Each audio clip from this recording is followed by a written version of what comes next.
जय हिंद। आप लोग देख रहे हैं अपना YouTube channel selection with Kumar में आपका स्वागत है।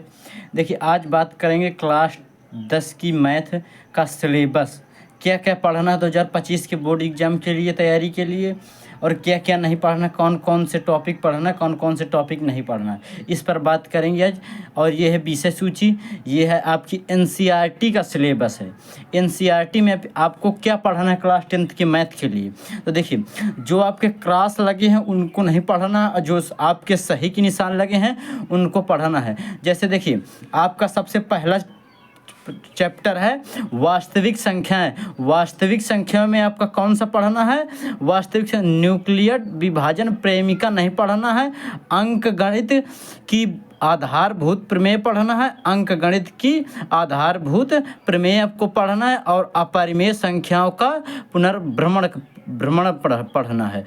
उसके बाद आपका ये जो चैप्टर ये नहीं पढ़ना है। फिर आप देखिए बहुपद में क्या पढ़ना है। बहुपद में पढ़ना है बहुपद के शून्यांकों का ज्योतिषीय अर्थ पढ़ना है, और किसी बहुपद के शून्यांकों का गुणांक और गुणांक में पर संबंध, इसको पढ़ना है। बहुपद के लिए विभाजन ये नहीं पढ़ना है आपको। अब इसके बाद देखिए आपका तीसरा चैप्टर कौन सा है? दो चर वाले रैखिक युग्म समीकरण। अब देखिए दो चर रैखिक युग्म समीकरण में आपको कौन सा पढ़ना है? दो चरों के रैखिक समीकरण युग्म आपको नहीं पढ़ना है। और रैखिक समीकरण और युग्म का ग्राफी विधि हल नहीं पढ़ना है। इसके बाद पढ़ना आपको कौन सा है? देखिए एक रैखिक समीकरण युग्म को हल करने की बीज गणितीय विधि पढ़ना है। प्रतिस्थापन विधि पढ़ना है, विलोपन विधि पढ़ना है, लेकिन ब्रज गुणनखंड नहीं पढ़ना है। इसके बाद ये जो लास्ट वाला है इसको नहीं पढ़ना है, ये वाले को नहीं पढ़ना है। इसके बाद देखते हैं कौन सा पढ़ना है। अब आ जाइए द्विघात समीकरण में कौन सा चैप्टर पढ़ना है, कौन सा टॉपिक। तो द्विघात समीकरण में द्विघात समीकरण आपको पढ़ना है, और गुणनखंडों द्वारा द्विघात समीकरण का हल भी पढ़ना है। मूलों की प्रकृति भी पढ़ना है। द्विघात समीकरण में इतने चैप्टर पढ़ना है, 3 टॉपिक्स, और एक छूटा कितना है आपका? एक टॉपिक छूटा। ये सारांश और जो भूमिका लिखी नहीं, इसको आपको पढ़ लेना, थोड़ा टॉपिक समझने के लिए होता है। तो देखिए समांतर श्रेणी में आपको सब पढ़ना है, सभी ऑल जितने हैं 1 2 3 हैं, तीनों को पढ़ना है। त्रिभुज में देखिए, त्रिभुज में आपको शायद भर में एक पाइथागोरस प्रमेय नहीं पढ़ना है, बाकी सब पढ़ना है। आप समरूप आकृतियाँ, त्रिभुज का समरूपता पढ़ना है, त्रिभुज को समरूपता की कसौटी पढ़ना है, और देखिए समरूप त्रिभुजों का क्षेत्रफल भी पढ़ना है। सारांश उसी प्रकार है। अब इसके बाद देखिए जिसमें क्या है, ये आपके यहाँ पर है निर्देशांक ज्यामिति में क्या पढ़ना है? दूरी सूत्र और विभाजन सूत्र। इसमें 2 ही टॉपिक हैं, दूरी सूत्र और विभाजन सूत्र हैं। ये निर्देशांक ज्यामिति, इन दोनों को पढ़ना है। इसके बाद देखते हैं, और त्रिभुज का क्षेत्रफल वो नहीं पढ़ना है, वो निर्देशांक ज्यामिति में आता है, उसको नहीं पढ़ना है। और ये त्रिकोणमिति परिचय में कौन सा पढ़ना है? त्रिकोणमिति अनुपात पढ़ना है। कुछ विशिष्ट कोणों के त्रिकोणमिति अनुपात पढ़ना है, और ये पूरा कोणों को त्रिकोणमिति अनुपात नहीं पढ़ना है। त्रिकोणमिति सर्वसामिका पढ़ना है, सर्वसमीकाएं पढ़ना है आपको। देखिए ये है त्रिकोणमिति परिचय, और ये आपका त्रिकोणमिति के कुछ अनुप्रयोग हैं। इनमें एक ही टॉपिक है ऊंचाइयां और दूरी।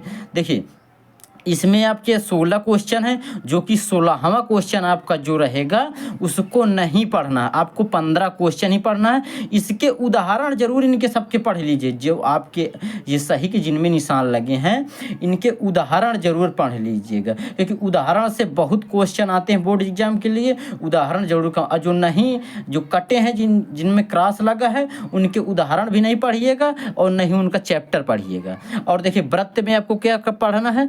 वृत्त की स्पर्श रेखाएं आपको पढ़ना है। एक बिंदु से एक वृत्त पर स्पर्श रेखाओं की संख्या आपको पढ़ना है। देखिए ये वृत्त आपको पूरा पढ़ना है। रेखाएं आपका पूरा चैप्टर ही कटा हुआ है, रेखाएं एक भी नहीं पढ़ना है। फिर इसके बाद वृत्तों से संबंधित क्षेत्रफल में आपको क्या पढ़ना है? वृत्तों से संबंधित क्षेत्रफल में आपको त्रिज्य खंड और वृत्त खंड का क्षेत्रफल ही पढ़ना है। बाकी समतल आकृतियों का समायोजनों का के क्षेत्रफल नहीं पढ़ना है, नहीं आपको वृत्त का परिमाप और क्षेत्रफल ये भी नहीं पढ़ना है। देखिए इसमें एक ही टॉपिक है, त्रिज्य खंड और वृत्त खंड का क्षेत्रफल ही पढ़ना है। अब देखिए पृष्ठीय क्षेत्रफल और आयतन में क्या पढ़ना है? पृष्ठीय क्षेत्रफल और आयतन में ठोसों के संयोजन का पृष्ठीय क्षेत्रफल आपको पढ़ना है, ठोसों के संयोजन का आयतन पढ़ना है, और ये जो आपको शंकु का छिन्नक है, एक ठोस का एक आकार से दूसरे आकार का रूपांतरण नहीं पढ़ना है आपको। ये पृष्ठीय क्षेत्रफल और आयतन में आपके 2 टॉपिक इनको पढ़ना है। इसके बाद संख्या की जो लास्ट चैप्टर से एक सेकंड चैप्टर है उसमें पढ़ना है वर्गीकृत आंकड़ों के माध्य बहुलक। ये माध्यक जो है इसको माध्यिका भी कहते हैं।